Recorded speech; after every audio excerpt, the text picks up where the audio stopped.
Taramarirak suba radio tabiriba singge sakhang maikhangnaba thouram mathang chahigi ahamba nomaizing January gi tang marida Brahmapur aribam leikaida leba Sophia Sharma Bajraspati mayumda pangthokklagani haina radio listeners Gil Manipur gi paikaidigi pauzilali wafam ase major kholda leba Manipur Press Club da pangthokiba paugi mifam aduda radio listeners Gil Manipur gi secretary nga chalambana phongthokibani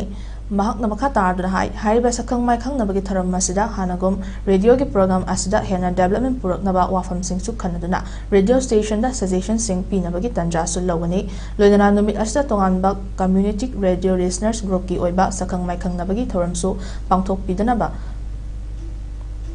Fongdorli, Loidana Pangthok ke Hairagana Atopa Numit Amanda Pangthok Yu Haike.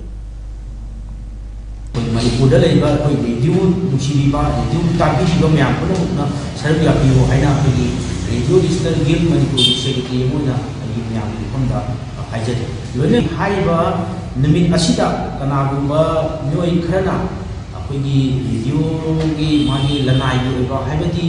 Sana ada spesifik beberapa radio station namun kaki wena pangthok imba taragasu yaraga di ina abdul tongjaning badi hari ba atoppa koina pangthok jagato iba numit sinataba atoppa numit ta wena tobiba di hena pamjayena Manipur da laiga